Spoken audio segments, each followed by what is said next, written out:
আসসালামু আলাইকুম everyone, higher math 2.0 YouTube চ্যানেলে সকলকে স্বাগত। আজকে আমরা আলোচনা করব সেটা হচ্ছে ডিটারমিনেন্টের যে কিছু ইম্পর্টেন্ট ডিটারমিনেন্ট এবং ম্যাট্রিক্সের কিছু ইম্পর্টেন্ট কোশ্চেন অ্যান্ড অ্যান্সার, যেগুলো থার্ড সেমে তোমাদের এক্সামের জন্য খুব ইম্পর্টেন্ট বা খুব গুরুত্বপূর্ণ।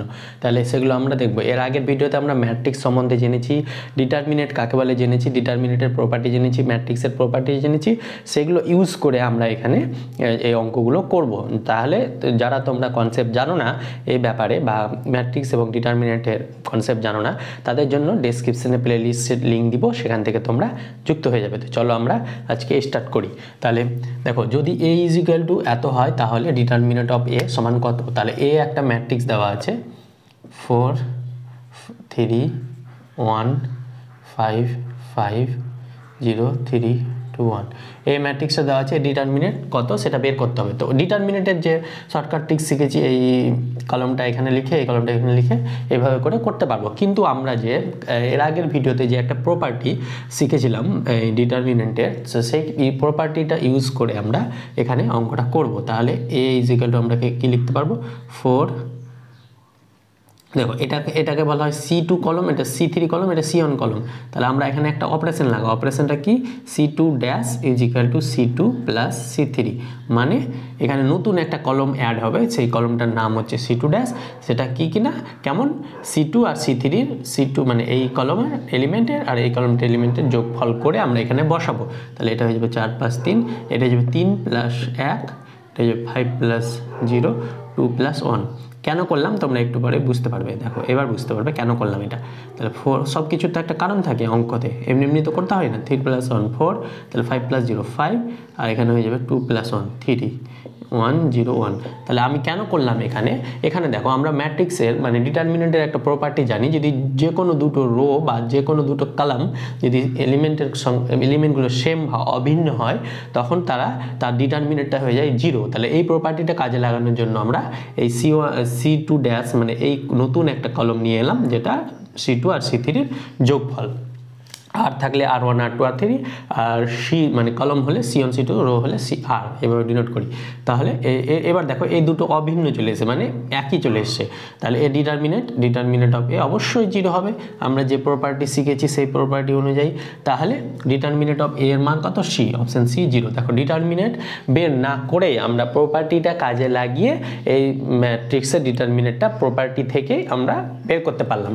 তাহলে সেই জন্য বলছি প্রপার্টিটা খুব ইম্পর্টেন্ট, যেটা তোমাদের আগের ভিডিওতে আমি শিখিয়েছি। তাই তোমরা আগে প্রপার্টিটা দেখে নিবে, ম্যাট্রিক্সটা কী জিনিস বুঝে নিবে। যেহেতু ম্যাট্রিক্স 11 ক্লাস 9 10-এ ছিল না, 12-এ এটা নতুন টপিক একটা, তো সেই জন্য তোমরা ভালোভাবে দেখবে, কনসেপ্টগুলো ক্লিয়ার করলে এমসিকিউ যত কনসেপ্ট ক্লিয়ার থাকবে তত এমসিকিউ তুমি ভালো পারবে। তাহলে এবার আমরা নেক্সট কোশ্চেনে আসি। নেক্সট কোশ্চেনে আসার আগে বলি, আমার সঙ্গে যুক্ত হওয়ার জন্য অবশ্যই টেলিগ্রাম এবং হোয়াটসঅ্যাপ গ্রুপের লিঙ্ক ডেসক্রিপশনে দেওয়া আছে, সেখান থেকে যুক্ত হতে পারবে। আর টেলিগ্রামে তোমাদের এমসিকিউ প্র্যাকটিসের একটা ব্যবস্থা করব, যেটা থার্ড সেমিস্টার হোক মানে কিছুদিন পর থেকে আরও কিছু সিলেবাসটা এগিয়ে নিয়ে যায়, তখন তোমাদের টেলিগ্রামে কোশ্চেন অ্যান্সার প্র্যাকটিস করাবো। এই একটি 3x, দেখো এবার 2 নম্বর কোশ্চেনটা কি বলছে, এ একটি 3x4 ক্রমে ম্যাট্রিক্স হলে এ ট্রান্সপোজের ক্রম হবে। এ একটা 3x4 মানে এর অর্ডার 3x4 বা 3x4 ক্রমের ম্যাট্রিক্স। তাহলে এ ট্রান্সপোজ মানে কি বলেছিলাম, এটাকে কি প্রথমটা কি হয়, প্রথম R × C মানে RCBর RC এভাবে মনে রাখতে পারো, যেভাবে মনে রাখতে পারো না। প্রথমটা রো, সিটা কলম। তাহলে এ ট্রান্সপোজ মিনস স্মল টি বা ক্যাপিটাল টি যা লিখতে পারো। এ ট্রান্সপোজ অর্ডারটা হয়ে যাবে, কলমটা রো হয়ে যাবে, মানে কলমের এখানে C × R হয়ে যাবে, R × C হলে C × R। তো এখানে C এর মান কত? 4 × 3। তাহলে এ ট্রান্সপোজের ক্রমটা কত হবে? 3x4 হলে এ ট্রান্সপোজ যাবে 4 × 3। এবার ট্রান্সপোজিশন ম্যাট্রিক্স কাকে বলে এগুলো সব আমি করিয়েছি, সেগুলো ভিডিও অবশ্যই দেখে নেবে। যদি A = এত হয় তাহলে ডিটারমিনেন্ট অফ A ট্রান্সপোজ কত। তাহলে এর একটা ম্যাট্রিক্স আছে, তার A ট্রান্সপোজের ডিটারমিনেন্ট। তাহলে আমরা জানি কোনো ম্যাট্রিক্সের ডিটারমিনেন্ট আর তার ট্রান্সপোজিশনের ডিটারমিনেন্ট সেম হয়, তাহলে এই ম্যাট্রিক্সের ডিটারমিনেন্ট বের করে নিব, তাহলে ট্রান্সপোজিশনের ম্যাট্রিক্সের ডিটারমিনেন্ট বেরিয়ে যাবে। তাহলে এর ডিটারমিনেন্ট কত হবে? 4 × 2 = 8 - 2 × 2 8 থেকে 2 বার 6। তাহলে যেহেতু এর ডিটারমিনেন্ট 6, তাহলে এ ট্রান্সপোজের ডিটারমিনেন্টও হয়ে যাবে 6, তাহলে এ ট্রান্সপোজের ডিটারমিনেট অপশন কোথায়? অপশন ডিটা সঠিক। এটা ট্রান্সপোজের ডিটারমিনেট 6। আমাকে ট্রান্সপোজিশন না করে আমরা যে ম্যাট্রিক্স দেওয়া থাকবে সেই ম্যাট্রিক্সটারই ডিটারমিনেট বের করলেই তার ট্রান্সপোজিশনের ডিটারমিনেট হয়ে যাবে সেম। আমরা এর প্রপার্টিটা জানি, এর আগের ক্লাসে আমরা শিখেছি। এবার বলছি যদি ডিটারমিনেন্ট অফ এ সমান 10 হয় তাহলে এর ডিটারমিনেন্ট কত হবে? এখানে দেখো, এখানে 1 0 0 4 5 0 5 1 2, এর ডিটারমিনেন্ট বলেছে 10, তাহলে এর ডিটারমিনেন্ট কত হবে? এবার এর ডিটারমিনেন্টটা আমরা বের করতে পারবো ডিটারমিনেন্টের যে প্রসেস শিখিয়েছি সেইভাবে, বা শর্টকাট ট্রিক শিখিয়েছি এবং বড় প্রসেস সব রকমভাবেই শিখিয়েছি। যে যেটা ইচ্ছা, শর্টকাটটা তাড়াতাড়ি হবে, বড়টা একটু লেন্দি হবে। যেহেতু এমসিকিউ তোমাদের অ্যান্সার বেরোলেই হলো, অঙ্ক করে দেখাতে হবে না, বাট অ্যান্সার বের করার জন্য তো অঙ্কটা করতে হবে, তাই জন্য আমি শর্টকাট ট্রিক্সটা শিখিয়েছি। তাহলে এই একটা ম্যাট্রিক্সের ডিটারমিনেন্ট 10 হলে এর ডিটারমিনেন্ট কত হবে? তাহলে দেখো ম্যাট্রিক্সটা যদি ভালো করে দুটো ম্যাট্রিক্সকে লক্ষ্য করো তাহলে দেখবে 1 0 0 আর 5 1 2 এই দুটো রো এক্সচেঞ্জ হয়েছে। দেখো এখানে লাস্টে ফার্স্টে এসে ফার্স্টটা লাস্টে গেছে। দেখো 5 1 2 লাস্ট কলম ছিল, এটা ফার্স্টে এসে। তাহলে কোনো ম্যাট্রিক্স, আমরা প্রপার্টি কি জানি, কোনো ম্যাট্রিক্সে যদি রো অথবা কলম যদি এক্সচেঞ্জ হয়, একটা রো বা কলম, তার ডিটারমিনেন্টের ভ্যালুটা সেম থাকে, শুধু এর যদি ডিটারমিনেন্টের মানে ভ্যালুটা সেম থাকে, শুধু চিহ্নটা নেগেটিভ হয়ে যায়। তাহলে এর ডিটারমিনেন্ট যেহেতু একটা রো একটা কলাম চেঞ্জ হয়েছে, তাই ম্যাট্রিক্সের ডিটারমিনেন্ট যদি 10 হয় তাহলে এই ম্যাট্রিক্সের ডিটারমিনেন্ট অবশ্যই -10 হবে। দেখো আমরা খুব সহজেই ম্যাট্রিক্সের ডিটারমিনেন্ট বের না করে প্রপার্টি ইউজ করেই আমরা করে নিলাম। এবার নেক্সট আমরা আসবো 5 নাম্বার। এ একটি m × n ক্রমের ম্যাট্রিক্স এবং বি একটি p × q ক্রমের ম্যাট্রিক্স, যদি এ বি সঙ্গত হয় তাহলে হবে। তাহলে কোনটা সঠিক হবে? মানে এ একটা বলেছে m × n ম্যাট্রিক্স আর বি একটা বলেছে কত? p × q matrix. তাহলে এ বি মানে এ বি এর গুণফলটা যাবে কিনা, তাহলে এই গুণফলটা যাওয়ার জন্য আমরা ম্যাট্রিক্সের গুণ করি, তখন একটা শর্ত বলেছিলাম। শর্তটা কি? এর লাস্টটা আর এর ফার্স্টটা সমান হতে হবে। তাহলে n সমান p হলে এর গুণফলটা যাবে। মানে ধরো এ একটা 3 × 4 ম্যাট্রিক্স, বি একটা 4 × 5 ম্যাট্রিক্স হয়, তাহলে এ বি সঙ্গত হবে। কেন? কারণ কি এখানে 4 = 4 আছে বলে। যদি না থাকতো, যদি এ একটু 3 × 4 হতো আর বি যদি 5 × 3 হতো, তাহলে এ বি সঙ্গত হতো না। কেন? কারণ কি এখানে 5 আর 4 সমান হয় না। গুণ করে দেখিয়েছিলাম আমি গুণের ম্যাট্রিক্সের ম্যাট্রিক্সের প্রপার্টি থেকে। তাহলে এক্ষেত্রে কি হবে? n সমান p হবে। যদি ম্যাট্রিক্সের ডিটারমিনেন্ট এ বি সঙ্গত হয় তাহলে n সমান p হবে। তাহলে n সমান p কোথায় আছে? n সমান p অপশন ডি।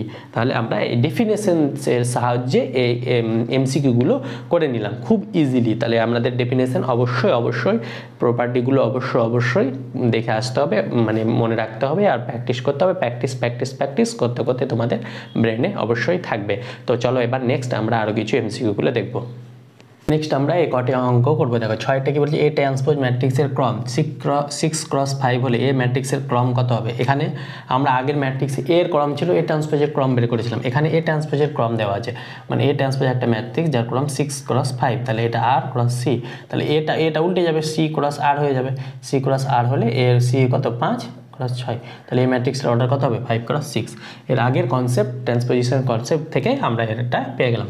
তো বলছে এ একটা m × n ম্যাট্রিক্স এবং বি একটা p × q ম্যাট্রিক্স, যদি এ বি সঙ্গত হয় তাহলে এ বি এর ক্রম কত হবে? মানে এ একটা ম্যাট্রিক্স দেওয়া আছে m × n আর বি একটা ম্যাট্রিক্স দেওয়া আছে সেটা p × q। আমি বলেছিলাম এটা সঙ্গত হলে গেলে কি হবে? n সমান p হলে এটা সঙ্গত হবে। আর বলেছে এ বি সঙ্গত বলে দিয়েছে, তাহলে এ বি এর ক্রমটা কত হবে? ক্রমটা হবে এই np বাদে বাকিটা আছে, মানে m × q। এটা তার অর্ডার হবে। কি করে পেলাম এটা অর্ডার আমরা ম্যাট্রিক্সের গুণের প্রসেসে আমরা শিখেছি যে ম্যাট্রিক্সের এই দুটো সেম হলে তার অর্ডার এ বির অর্ডারটা হয়ে যাবে, এই যেটা পড়ে থাকবে এখানকার আর এটা। তাহলে m × q কোথায় আছে? সি, অপশন সি হয়ে যাবে এখানে সঠিক অ্যান্সার। এবার বলছে 8 এ একটি ম্যাট্রিক্স হয় তবে ডিটারমিনেন্ট অফ এ সমান কত হবে? দেখো এই ম্যাট্রিক্সটা ভালো করে লক্ষ্য করলে দেখবে এখানে 1 3 2 রো আছে, এখানে 1 3 2 রো আছে, মানে 1 3 2 1 3 2 দুটো রো সেম হলে অবশ্যই তার ডিটারমিনেন্ট 0 হয়ে যাবে। চোখ বন্ধ করেই 0 বসিয়ে দিলে হয়ে গেল, তোমার 1 নাম্বার পেয়ে গেলা। 9টা কি বলছে? এত ম্যাট্রিক্সে 3 এর মাইনর কত হবে? এবার 3 এর মাইনর বলেছে সহগুণনক বলেনি, মানে চিহ্ন বাদ। তাহলে মাইনর হলে 3 নাম্বার 3 কোথায় আছে? 3 আছে এখানে, তাহলে এখানে 3 আছে, তাহলে এই রো আর এই কলাম বাদ দিলে পড়ে থাকবে কত? পড়ে থাকবে 2 0 5 0। তাহলে এর ডিটারমিনেন্ট এর ভ্যালু কত হবে 0 মাইনাস 0 সমান 0। তাহলে তিনের মাইনাস কত হবে 0। আর যদি কোফ্যাক্টর বের করতে হতো তাহলে -0 হতো, -0 মানে 0 হতো। কোফ্যাক্টর বা সহগুণনীয়ক হলে চিহ্ন সমেত, সহগুণনীয়ক না হলে চিহ্ন বাদে। এবার 10 বলছে মাইনর কোফ্যাক্টর সহগুণনীয়ক এগুলো সব কনসেপ্ট পড়িয়েছি। 10 বলছে এত হলে ডিটারমিনেন্ট অফ এ সমান কত হবে। তাহলে এ একটা ম্যাট্রিক্স দেওয়া আছে 2 0 1 4, এর ডিটারমিনেন্ট বার করতে হবে। এর ডিটারমিনেন্ট হলে 4 2 8 মাইনাস 0, 0 × 1 মানে 0, তাহলে 8 থেকে 0 বাদ 8, তাহলে এ ম্যাট্রিক্সের ডিটারমিনেন্ট কত হবে 8, অপশন এ সঠিক। তাহলে এইভাবে আমরা এই 10টি খুব ইম্পর্টেন্ট এমসিকিউ করলাম। এবার নেক্সট আমরা ডিটারমিনেন্টের ইনভার্স, তারপরে অ্যাডজয়েন্ট, আরও বিভিন্ন যে গ্রামার রুলস, লিনিয়ার ইকুয়েশন সমাধান, এগুলো যা যা টপিক রয়েছে সেগুলো করব। তো আজকে এই পর্যন্ত থাক, দেখা হচ্ছে পরবর্তী ভিডিওতে খুব শীঘ্রই। থ্যাংক ইউ অল, খোদা হাফিজ।